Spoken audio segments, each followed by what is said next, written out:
So for our presentation, we researched how COVID-19 infections differ across age, gender, and ethnicity. In December of 2019, a novel coronavirus emerged from Wuhan, China, and set the world on what many people would call a frenzy. As of February 2020, the outbreak spread globally. Since then, the novel disease has been referred to as COVID-19. Thus far, research has suggested that COVID-19 has a low to moderate mortality rate, around 2 to 5%. However, as you will observe during this presentation, the effects of COVID-19 vary across social groups. Our main arguments are that in North America, more specifically the USA, it is evident that 1, older people are more susceptible to COVID-19 than younger people. 2, males are more susceptible than females to COVID-19. And 3, minorities such as Black, Hispanic, and Asian people are more susceptible to COVID-19 infections. During the first wave of the pandemic, the older generation was the primary group of individuals who were hit hardest by the virus. Those individuals who are 65 years and older are at higher risk of contracting this deadly virus. These older individuals are more vulnerable due to underlying health issues such as respiratory diseases and cardiovascular diseases. It can be seen that during the first wave, elderly people in long-term care homes were rapidly dying. Thousands of elderly were dying due to the fact that the virus is spreading so quickly, and it was nearly impossible to isolate these residents within these care homes. And because of this, it caused nearly thousands of deaths in the US. New York in particular was under major scrutiny for their handling of the virus, as many elderly were dying and hospitals were being overrun with COVID-19 patients. As the virus continued to spread, the healthcare professionals were able to gather more information about this novel disease. It was said that the younger generation were also at risk of contracting the disease. These individuals were more likely to get better if they do catch the virus because of their immune systems, but the older generations were not able to fight off the disease as well as the younger generation.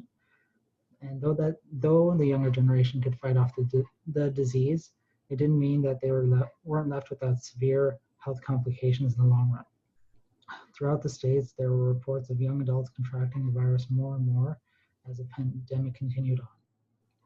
This was due to many factors, including some not taking the lockdown seriously and not properly isolating themselves from large groups of individuals and being careful with their actions. They are less likely to be hospitalized or die when catching the virus, but they are more likely to be exposing and spreading the virus to the most vulnerable groups of individuals.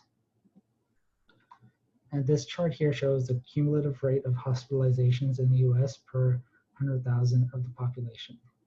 The hospitalizations among younger individuals is increasing due to several factors, such as non-compliance of health and safety guidelines, and younger individuals are suffering due to this non-compliance and in turn affecting the older adults that they live and care for. So as the pandemic continues to grow, so does information about the disease itself and what ages of individuals are affected most from it. The primary risk group for this is the older generation and the elderly, and the younger generations are quickly catching up and spreading the virus more to vulnerable groups. Gender. COVID-19 morbidity and mortality rates are higher among men than women in the United States. These higher rates among men are largely due to social and cultural reasons, but are also biological. Factors include men's increased level of high-risk behavior, the culture of masculinity, along with biological differences, such as hormones and weaker immune systems. As of June 2020, men accounted for 58% of COVID-19 deaths in the state of New York and 57% nationwide. In fact, the United States reported higher death rates among men in every state due to COVID-19 infection, with the exception of Massachusetts. This sex-based disparity is seen in the prevalence of morbidity and mortality rates among men nationwide and abroad.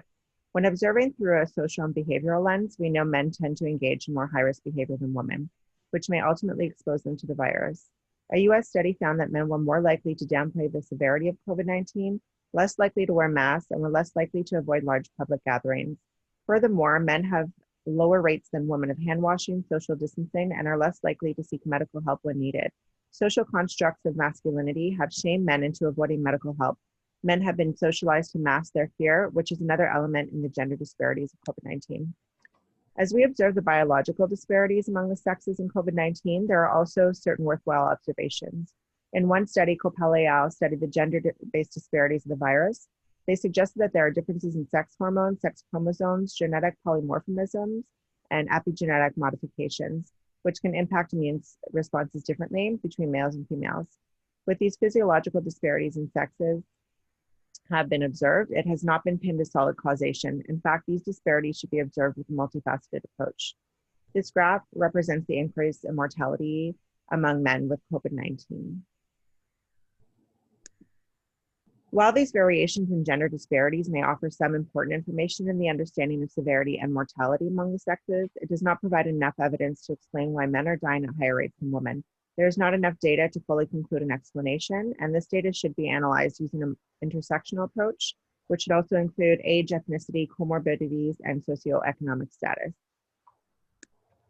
During the COVID-19 pandemic, ethnic minorities are at greater risk compared to white or privileged populations.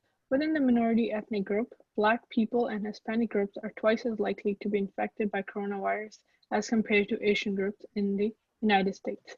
As we observe, there are various reasons for the disparity. Factors such as occupation, where people live in, their household composition, and also pre-existing health conditions. While these factors put them at more risk, it also results in an increase of mortality rate among minority ethnic groups during this pandemic. Occupation is a huge factor that puts ethnic minority population at more risk during COVID-19 pandemic in the United States. Occupation is one of the huge factors because of the pre-existing racist system, which puts the racially minoritized groups in the essential workforce. Black Americans are more likely to be a part of the essential workforce than other racial or ethnic groups. Black workers put themselves at greater risk in the healthcare field, but are not provided with benefits that could mitigate the risk or protect them if they do become sick. Structural racism is a prominent reason behind ethnic minority groups experiencing higher number of morbidity and mortality. People in marginalized neighborhoods have fewer resources and minimal access to proper health care before COVID-19 pandemic. Now, during COVID-19 pandemic, they are in much worse situation to deal with coronavirus, not being able to social distance in crowded neighborhoods, and also not having protective social environment. A survey of 1,435 participants, in which 35.3% Hispanic, 34.4% non-Hispanic Black, and over 21.6% Asian, and also 20.9% of non-Hispanic white participants indicated severe symptoms of COVID-19. As evident, Black, Asian, Hispanic ethnicities are at greater risk to be infected with COVID-19 compared to white individuals due to various factors such as their occupation, housing, neighborhood conditions, and also structural racism. In conclusion, after the World Health Organization confirming that the novel coronavirus is a public health emergency of international concern since January 30th, we as a society are all at risk for attaining this virus. But some of us are more at risk. For example, discussed in the presentation, the older population are more at risk to COVID-19 when compared to younger people. This is because of the older population having weaker immune systems, being more prone to diseases. Another high-risk population within gender is the male population. Males are more at risk to COVID-19 than females because men are more irrational than women when it comes to being protected from the coronavirus. For example, the use of hygiene practices are downplayed by men. The last high-risk population that was discussed in this presentation was minorities to be at risk of COVID-19 because of the being disadvantaged essential workers versus the dominant white privileged population. Since the official anniversary of COVID-19 is fastly approaching, it will be most likely celebrated with a vaccine, which will lead for a safer and virus-free society to live in for all individuals of all demographics. We thank you for listening to our presentation today.